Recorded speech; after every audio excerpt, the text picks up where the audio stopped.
네, 안녕하셨어요. 생명 되살림을 위한 기독선, 성경이 열리고 구원과 만나는 기독선, 삼양원리 일관독법에 의한 기독선, 즉 하나의 위치를 꿰뚫어서 마음가지 진리를 깨달아 나가는 기독선의 무오선사입니다. 평안하셨기를 바랐고요.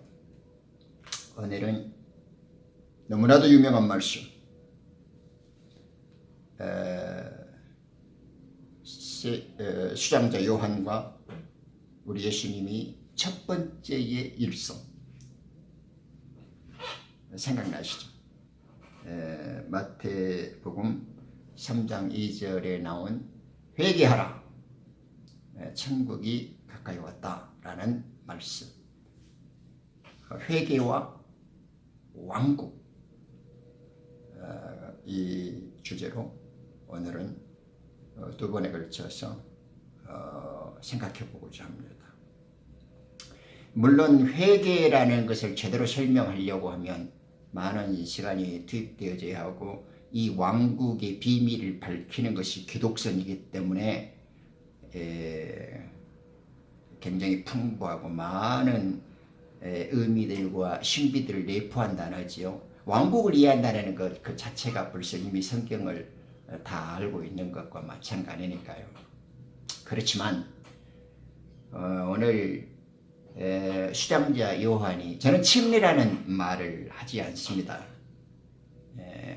다음에 이제 우리 그 침례, 즉 수장에 대해서 공부할 때 그런 잘못된 그 기독교의 저주 용어라는 그 번역된 가짜 성경들, 그 잘못 오용된 그리고 변질된 그 성경 역사에 그것을 이제 좀 훑어볼 시간이 되었을 때 이야기했지만, 저는 그래서 수장이라 그럽니다. 수장, 물에서 죽었다, 십자가에 함께 매장됐다, 그 수장, 죽는. 그래서 물론 침례라는 말이 뭐 틀렸다, 잘못됐다, 꼭 그렇게 말하고 싶진 않은데, 그래도 성경의 전체적인 일관된 흐름과 그 맥락에서 볼 때 수장이라는 용어로 개선시키는 것이 좀 좋겠다. 그래서 제가 수장자 요한이라고 말씀드립니다. 물론 뭐 이해를 구하시기 위해서 익숙한 용어인 침례도 가끔 쓰겠습니다만, 수장자 요한이라는 말씀 먼저.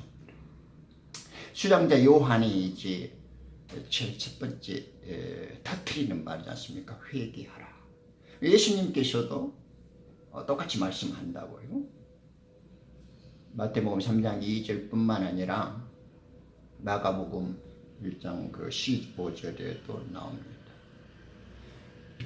마태복음에서 유대인들을 향한 수장자 요한의 메시지는 The Kingdom of Heaven이었어요. 그죠? 하늘의 왕국.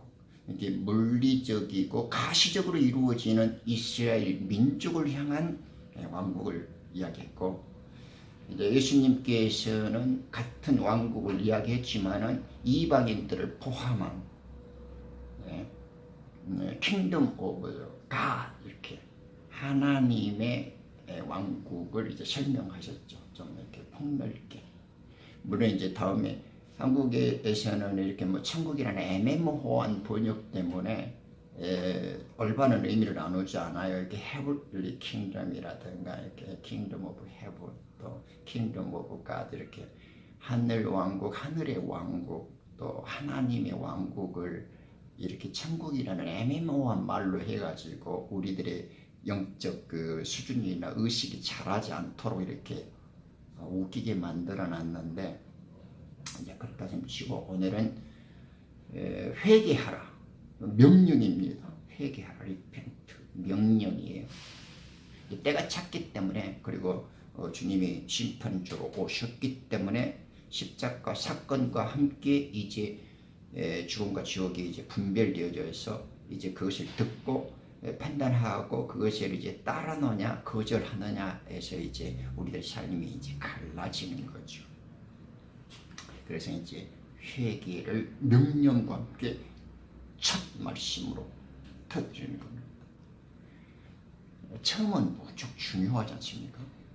회개. 새로운 시를 열어가고 이제 이 세상을 향한 마지막 이제 심판을 단행하시는 하나님께서 첫 번째 말씀으로 회개를 명령하셨다는 것은 굉장히 의미심장하고 깊이 새기고 또 새겨야 할 말씀입니다. 저도 일생 동안 이것 수면이 많이 생각했는데도요, 별로 이게 속 시원히 생각을 잘 못했었어요. 예전에 이 답답함을 어떻게 풀어가야 할지 잘 모르기도 했고요. 우리 이런 거 아시죠? 뭐 저 개인뿐만 아니라 방송을 듣고 계시는 모든 분들도 비슷했을 거라고 봐요. 대체로 일반적으로 사람들이 그 저지르기 쉬운 실수 가운데 하나가 이렇게 익숙하게 들었던 것들을 또 이렇게 자주 보았다거나 뭐 이렇게 가까이에 있었던 것들은 안다고 생각을 하고 쉽게 지나치는 경우가 있잖아요. 그것이 이제 흔한 실수 가운데 하나죠. 성경에서도 마찬가지예요. 그 의미를 정확히 실제적으로 체험적으로 깨닫지 않으면 그 귀한 단어가 값싼 단어로 전락을 해버리는 거죠. 그 의미가 만약에 다이아몬드나 귀한 금속처럼 보배로운 말씀이라고 깨달았다 그러면 그렇게 지나칠 일은 없겠잖아요. 그죠? 마치 예전에 원주민들의 인디오들이 그 금광석의 가치를 몰라서 뭐 헐값에 넘겼다 그런 것처럼 마찬가지입니다. 성경에서 사용하는 하나님의 진리의 말씀과 이 언어들을 제대로 성경에서 말하는 의미대로 우리 못 알아들을 때 지나치기 쉽죠.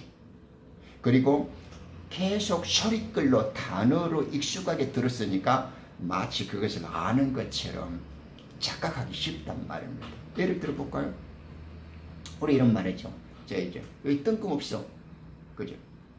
어처구니 없네. 왜 접시를 뒤웅파는 거요? 이런 말 하잖아요. 물론 그에도 수없이 많은 말들이 있습니다. 우리 가까이 있는 친구를 은발에 오줌 누기라는 말을 좋아합니다만, 자 이렇게 벌써 뒤웅판다, 뜬금없다, 어처구니 없다. 물론 요즘에 뭐 이렇게 우리 글에 대해서 잘 아는 분들도 있지만 우리는 자연스럽게 쓴단 말입니다. 근다고 해서 정확히 아냐? 그럼 그것도 아니에요. 근다고 해서 또 모르냐?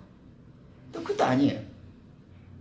그냥 아는 것도 같고 모르는 것도 같고 보통 이럴 때에 이렇게 쓰더라. 그렇게 이제 익숙하게 표현되어지는 거죠. 그렇지만 사람들끼리의 의사소통에는 그러한 방식도 허용이 되어지고 자연스럽게 서로가 받아들이고 일상화되어 있지 문제가 되지 않습니다. 그러나 하나님의 엄중한 말씀, 하나님의 위대한 진리들은 그런 식으로 인식하고 어렴풋이 넘어가면 안 돼요. 특히 지금 회개하라. 왜? For. 그죠? Kingdom of Heaven is at hand. 왕국이 가까이 왔다. 왕국이 지금 네 손에 있다고. 그런데 회개하라는 명령을 하는데 이유가 왕국이래요. 왕국. 저 그러죠. 많은 사람들이 이야기해도 회개하라고 소설은 잘 쓰는데 회개의 이유가, 회개의 문제가 왕국의 문제예요. 회개를 해야 하는 이유와 목적이 왕국 때문이라는 것을 심판하는 사람이 별로 없더라고요. 나는 이것이 너무 궁금하고 한심스러웠어요. 그래서 개인적으로 그렇다고 뭐 너무 탓할 수는 없으니까 제 개인적으로 회개를 해라는데 회개는 왕국의 문제인데 왕국에 대한 제대로 설명을 하지 않고 회개해라는 말을 빌려요. 그리고 자기 소설로 막 세련되게 이제 풀어가는 거예요. 그러니까 말은 멋있어. 그런데 생명의 실제가 내 속에서 살아나지를 않는 거예요. 그런 식으로 그래서 제가 교훈을 좋아하지 않고 하나님의 말씀을 중간 단계에 거쳐서 누가 설명하는 걸 별로 반가워하지 않는 이유가 거기에 있습니다. 어설픈 자들의 개입이 하나님 말씀 속에 차단을 하고 변형을 시켜요. 하나님의 말씀은 그대로만 정확히 보면 되는, 우리 그러지 말자고요. 회개해라고 그랬습니다. 네. 왕국이 가득하다. 망해가는 이스라엘을 보고 수장자 요한의 외침은 회개해야 할 필요성에 대해서 왕국이 왔다, 하늘의 왕국이 왔다, 이렇게 말을 합니다. Kingdom of Heaven. 이게 좀 기억해 두세요. 그리고 동일한 말씀이 마가복음에 되는데 예수님 사역의 첫 시작의 말씀도 동일한 말씀이죠. 그분은 하나님의 말씀이죠. The Kingdom of God 이렇게 말씀하지 않습니까? 두 단어가 비슷함에도 불구하고 본질은 그 밑바탕의 예시는 하나입니다. 회개하는데 왕국이 왔다라는 것이고 복음을 믿어라. 이제 왕국에 관한 소식을 알려주는 것이 복음이고 그 회개를 해야 할 이유와 목적은 왕국이 왔기 때문이다. 이렇게 지금 말씀하시는 거예요. 그런데 이 새 이원 시대, 우리가 교회 시대라고 부르는 예수님 십자가, 이 예수님이 오신 이후의 새 이원 시대에는 첫 번째 회개해라라는 이유가 왜 회개? 무엇으로부터 회개해요? 회개라는 것은 이렇게 우리 메타노이아 하지 않습니까? 하나님의 그 목적과 관역에 못 맞추고 떨어지거나 관역에서 빗나가고 어긋나가는 것을 우리가 보통 죄라고 이야기하죠. 하나님의 생명에서 멀어진 자들.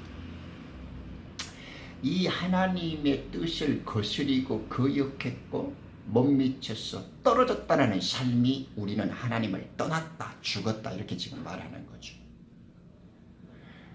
그런데 회개해라는 이 메타노이아, 우리들이 지금까지 생각하고 살아왔던 삶의 노선으로부터 돌이켜서 하나님께로 향해야 합니다.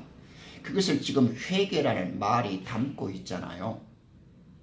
회개, 그 명령이에요. 그런데 우리가 실존적으로 회개를 위해서는 죽은 자라는 사실, 하나님 앞에 죄인이라는 상태, 그 죄인이라는 말이 하나님을 떠났고 지금까지 하나님의 은혜와 사랑으로부터 생명적으로 끊어진 자들이었다. 그것이 지금 죽은 자였다라는 인식이 동반되어져야 되죠. 그래야 회개를 위한 진정한 회개가 나오잖아요. 내가 죄인이라는 사실에 대한 자각과 내가 아버지로부터 떠나서 망한 자라는 것에 대한 철저한 자각과 애통하는 마음, 그 통안에 절규가 없으면 어떻게 회개가 되겠습니까? 세상 사람들이 살면서 나 음란했어, 누구 속였어, 나 이래도 안 해야 되는 것을 실수했어, 뭐 어떤 일을 잘못 거렸고 남들에게 피와 불편을 줘갖고 나 죄졌어. 지금 우리 주님이 그런 거 따지고 묻는 겁니까? 그런 것은 죄의 부산물, 죄의 영향 아래 나온 파생적인 상품들이지 근본적인 죄의 문제가 지금 아니에요. 그런 것은 죄하고 주님이 성경에서 말하는 죄하고는 그런 상관없는 개념들이에요. 그런 것은 다 염소 물똥 싸는 소리입니다. 우리는 지금 하나님께서 말씀하시고 성경에서 지적하는 것이 무엇인가를 정확히 알아야 돼요. 물론 그런 행동도 바른 삶이 돼야 되지만 성경에서 지금 죄와 회개를 이야기할 때에는 하나님으로부터의 돌이킴, 그리고 하나님께서 그 돌이킴을 어떻게 요구하고 계시는가, 그게 지금 본질에 대해서요. 그런데 이 우리가 죄로부터 시작된 운명이었다는 것, 그리고 하나님을 알지 못하는 이 세상이라고 부르는 이 지옥에 왔다라는 것, 그리고 이 어둠의 땅에 대해서 충분히 자각을 해야 돼.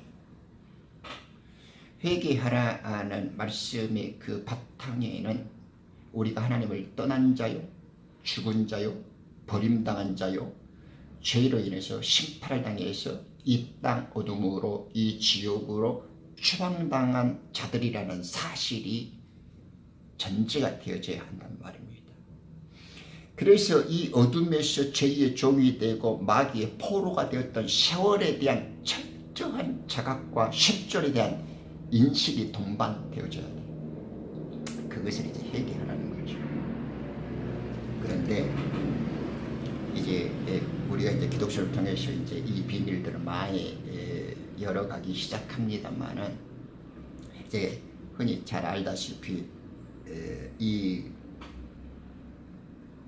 회개의 수많은 비유들이나 예수님의 가르침 중에서 우리가 이제 잘 듣고 또 익숙하게 알아온 것이 누가복음 15장에 유명한 세 비유가 나오죠. 잃어버린 양의 비유, 잃어버리는 동전에 대한 비유, 그리고 잃어버린 아들의 비유가 나옵니다. 근데 이 아들의 비유 중에서 15장에 보면 이 죽었다가 살아난 아들, 잃어버렸다가 되찾게 되어진 이 아들에 대해서 예수님께서 비유를 하시는데, 아들이 자기에게 분깃을 모셔 이제 화랑방탕에 살다가 자기가 이제 아버지 집을 그리워하고 돌아오는 장면이 나오죠. 15장에 보면. 그런데 아버지와 아들 사이에는 말이 필요 없죠. 아버지가 말한다고 해서 아들의 심정을 모르고, 아들이 뭔 말한다고 해서 아버지가 그런 거 모릅니까? 원래 회개는 말이 필요 없습니다. 말을 구차하게 회개라는 것을 설명하는데 말이 많은 아이들은 아직 지금 회개가 뭔지 모르고 성경이 무엇을 말하는 것에 대한 자각이 없는 거예요. 아버지 심정도 이해하지 못할 뿐만 아니라 아들의 처지도 이렇게 알지 못하는 겁니다. 성경 보세요. 잃어버린 양과 어둠 속에 떨어진 동전이 나 잘못했어요. 회개한 거 봤습니까? 그런 거 아니어도 회개했다고 하나님께서 말씀하셔요. 이 놀라운 말씀 속에 바닥의 본질이 무엇인가요? 그래서 아들이군요. 누가복음 15장에 보면 아들이 아버지께로 돌아와서 겁니다. 동일한 말씀을 15장 18절 21절도 보면 여러분, 아버지 면전 아버지 앞에서 내가 하늘을 거슬러서 죄를 지었습니다. 이렇게 말하는 거. 하늘을 거역해서요. Against heaven.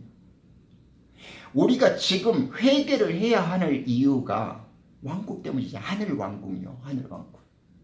그런데 이 아들은 아버지께 돌아와서 잘못했다고 고백을 하고 용서를 구하는데, 아버지, 내가 하늘을 거역해서 죄지었습니다. 이렇게 지금 회개를 하는 겁니다.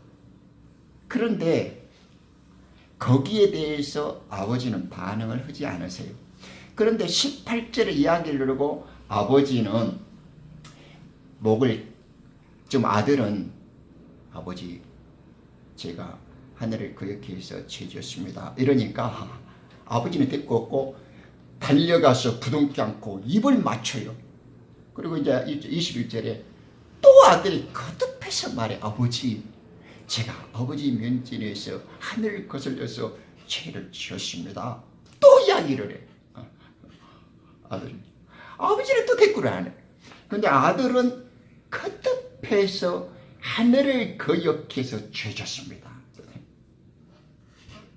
이 하늘의 왕국을 아들은 그리워했던 것이고 회복하기를 바랬고, 이 왕국이 아버지의 것이고 아버지가 왕국이죠. 아버지 없이 왕국이 존재합니까? 예수님 없이 왕국이나 나라가 있을 수 없죠. 그런 거로 예수님이 왕국이고 예수님이 왕국의 주인이고 예수님이 기뻐하고 주시고자 원하는 사람에게 그 왕국을 주실 수 있습니다. 실제. 그러죠.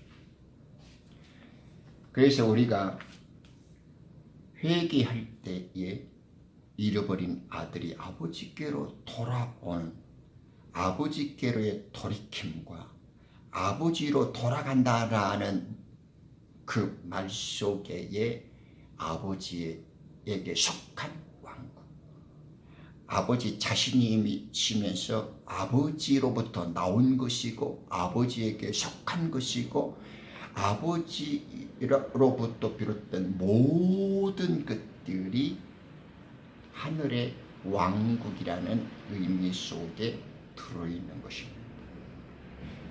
그래서 지금 이 아들은 아버지한테 잘못한 것은 당연한 것인데 아버지 면전에서 아버지에게 속한 그 왕국이라는 말 속에는 예전에 잃어버렸던 자기의 지위, 아들에 대한 신분, 아버지가 주시고자 했었던 그 모든 선물과 영광, 그리고 함께 동료들과 가족으로 살았던 그리스도, 그리고 그 천군 천사들, 수많은 하늘의 별들과 같이 많은 자기 모든 동료들을 잃어버렸다는 겁니다.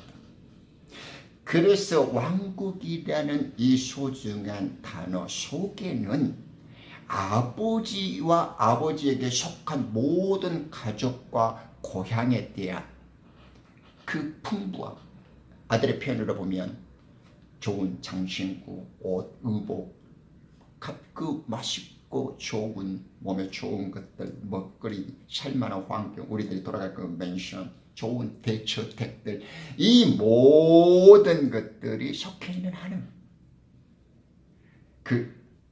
이 왕국은 예전 하늘에서 이 땅에 올 때 잃어버렸던, 아버지를 상심시켰고 아버지를 배신해서 마귀의 그 속삭임에 귀를 기울이고 하나님의 분노를 사서 이 땅에 추방당해야 했었던 자기의 실존을 자각함으로 해서 돌아가고 그리워하고 회복되어지기를 원했던 그 왕국에 대한 회개가, 그 열망이 이 아들에게 있었다는 것이에요. 너무 길게 하면 지루하죠. 다음번 지금 2탄에서 회개의 본질, 그 4가지 요소에 대해서 계속해 나가기로 하겠습니다. 회개 중요하죠. 왜냐? 성경에서 바울은 회개는 곧 구원과 동일한 언어로 쓰고 있거든요. 감사합니다.